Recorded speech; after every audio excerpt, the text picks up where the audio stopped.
Assalamualaikum warahmatullahi wabarakatuh. Alhamdulillah di pagi hari ini kita masih bisa diberi kesehatan, sehingga kita masih bisa diberi kesempatan untuk bertemu kembali pada pertemuan kita yang kelima, yaitu dengan tema Pancasila sebagai ideologi yang akan dibawakan oleh kelompok Cut-Nyadin, yaitu kelompok saya sendiri yang akan mempresentasikan pembahasan ini dengan nama anggota Rasia, Mbak Imelda dan juga Mbak Dita Permatasari. Baik, sebelum ke pembahasan utama, di sini saya akan menjelaskan sedikit mengenai biografi singkat Ibu Cut-Nyadin sesuai dengan nama kelompok kita sendiri. Ibu Cut-Nyadin adalah seorang pahlawan wanita dari Aceh yang lahir pada tahun 1848 di Lampadang, Kesultanan Aceh. Meski seorang wanita, Cut-Nyadin tidak gentar dan terus memimpin perlawanan melawan Belanda. Cut-Nyadin merupakan sosok yang ditakuti oleh Belanda karena mampu mengorbankan semangat perlawanan rakyat Aceh. Cut-Nyadin meninggal pada tanggal 6 November 1908 saat dirinya berusia 60 tahun, yang kemudian dimakamkan di Komplek Makam Cut-Nyadin, Sumedang, Jawa Barat.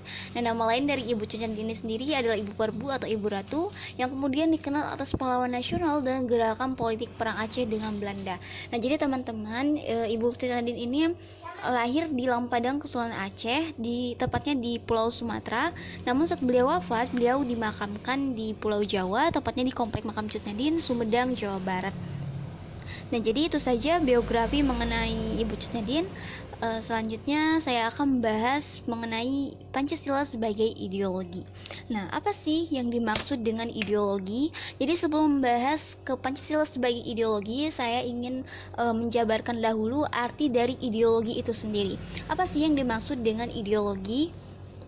Nah, ideologi diambil dari dua kata, yaitu ideo dan logos, yang artinya ideo adalah cita-cita dan logos adalah pengetahuan atau ilmu. Nah, jadi secara pengertian keseluruhan, ideologi adalah suatu pengetahuan atau ilmu yang berhubungan dengan cita-cita. Nah, mengapa sih kita harus memahami arti dari ideologi? Karena ideologi berperan penting dalam mengatur kehidupan kita. Nah, teman-teman, di sini saya juga akan membahas perbandingan antara ideologi Pancasila dengan beberapa ideologi yang dianut oleh negara lain, yaitu ideologi liberal dan ideologi komunis. Nah, sebenarnya apa sih yang membedakan antara ideologi Pancasila dengan ideologi dari beberapa ideologi yang dianut oleh negara lain? Yang pertama adalah ideologi liberal yang dianut oleh negara Amerika Serikat, Inggris, Prancis, dan Eropa Barat, dengan ciri setiap orang bebas berlomba demi kesejahteraan pribadinya.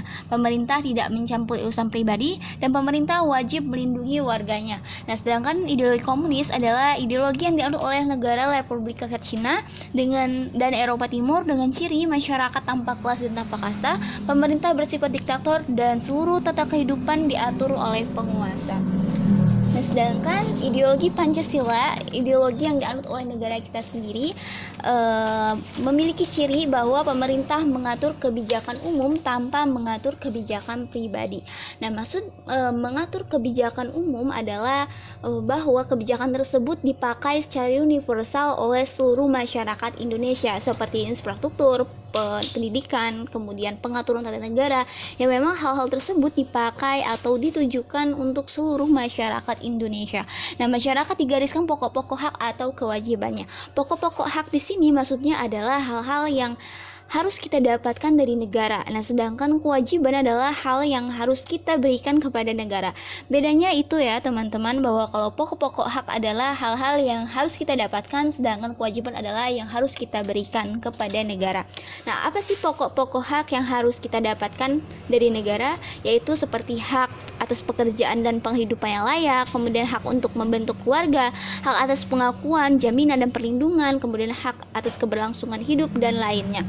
Nah, kemudian kewajiban. Apa sih kewajiban kita sebagai warga negara Indonesia atau hal yang harus kita berikan kepada negara?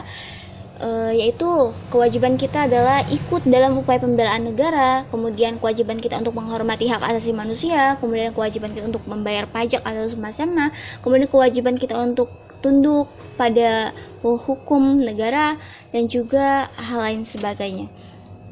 Kemudian poin nomor 3 yaitu bahwa masyarakat bebas memilih agama. Jadi masyarakat bebas memilih agama di sini masuk dalam ciri-ciri ideologi Pancasila. Seperti itu, teman-teman. Kemudian macam-macam Pancasila sebagai ideologi. Nah, di sini ada ideologi terbuka dengan pembahasan atau dengan pengertian bahwa pandangan hidup bangsa Indonesia yang punya nilai dasar bersifat tetap sepanjang zaman dan nilai instrumen yang berkembang secara dinamis. Adapun nilai Pancasila bersifat tetap tertuang dalam pembukaan Undang-Undang Dasar 45 yang berbunyi bahwa kemerdekaan ialah hak segala bangsa. Alinea kedua bahwa cita-cita nasional untuk merdeka, bersatu, berdaulat, adil dan makmur. Alinea ketiga, rakyat aktif menyatakan kemerdekaan untuk mencapai kehidupan bangsa yang bebas. Dan alinea keempat, tujuan susunan negara, sistem pemerintahan dan dasar negara yang memang seluruhnya adalah bersifat tetap dan tidak bisa dirubah. Nah, sementara nilai-nilai instrumental Pancasila yang dapat berubah adalah pengalaman dan pengenalan dalam penjabaran lebih lanjut atas pembukaan Undang-Undang Dasar 45 sebagai arahan untuk kehidupan nyata. Perubahan tersebut hendaknya tidak menyimpang dari nilai dasarnya, yaitu nilai dasar kita Pancasila, sifat dinamis dan inovatif. Nilai instrumental memungkinkan Pancasila dapat senantiasa beradaptasi dan mengikuti perkembangan zaman tanpa meninggalkan prinsip-prinsip dasarnya. Nah, adapun implikasi Pancasila sebagai ideologi terbuka adalah bahwa penerimaan nilai-nilai yang ada harus sesuai dengan nilai Pancasila. Maka secara de facto mulai menerapkannya dalam kehidupan. Misalnya ekonomi berlandaskan konseptual, kebijakan dan regulasi, dan debirokratisasi, yang memang konsep ini adalah penyesuaian nilai instrumental Pancasila dalam bidang ekonomi yang berpegang teguh pada nilai dasar kekeluargaan. Nah, maksud dari ekonomi berlandaskan konseptual di sini adalah bahwa ekonomi ini dirancang khusus sesuai dengan kaidah ideologi Pancasila. Kemudian kebijakan deregulasi adalah kebijakan di mana kebijakan ini merujuk pada mengurangi atau menghilangkan aturan yang memang menghambat kegiatan ekonomi. Sedangkan debirokratisasi adalah proses mengurangi tata kerja yang serba lamban dan rumit agar tercapainya hasil dengan lebih cepat. Namun penyesuaian ini atau konsep ini mengikuti penyesuaian nilai instrumental Pancasila yang berpegang teguh pada nilai dasar kekeluargaan. Seperti itu. Kemudian kedua yaitu proses penerimaan tidak mudah, sebab ada kekhawatiran dalam keterbukaan itu berarti diterima seluruh ideologi apapun, termasuk yang bertentangan dengan ideologi Pancasila itu sendiri. Nah, jadi teman-teman, meskipun ideologi Pancasila masih bersifat terbuka, namun keterbukaan ideologi masih ada batas yang memang tidak boleh dilanggar, seperti stabilitas nasional yang dinamis, larangan ideologi komunisme, juga mencegah berkembangnya liberalisme, terus kemudian larangan terhadap pandangan ekstrim yang menggelisakan kehidupan masyarakat, dan juga penciptaan norma baru yang memang harus melalui konsensus nasional. Nah, adapun fungsi ideologi di sini adalah ideologi mempunyai beberapa fungsi bagi kehidupan manusia, yang memberikan yang pertama seperti sebagai keseluruhan pengetahuan yang dapat dijadikan sebagai landasan memahami dunia beserta kejadian di sekitarnya. Kedua, orientasi dasar yang akan membuka wawasan untuk memberikan makna serta menunjukkan tujuan hidup manusia. Yang ketiga adalah norma yang menjadikan kehidupan seseorang untuk bertindak. Yang keempat adalah bekal seseorang untuk menemukan identitas, dan kemudian pendidikan bagi seseorang atau masyarakat untuk memahami dan menghayati serta mempola tingkah laku sesuai dengan orientasi dan norma yang terkandung di dalamnya. Nah, jadi teman-teman, itu saja presentasi pembahasan kita hari ini. Bila ada yang ingin ditanyakan, silahkan catat atau tulis di kolom komentar, ataupun bisa langsung lewat chat grup. Jadi untuk hari ini saya rasa cukup. Sekian dan terima kasih. Wassalamualaikum warahmatullahi wabarakatuh.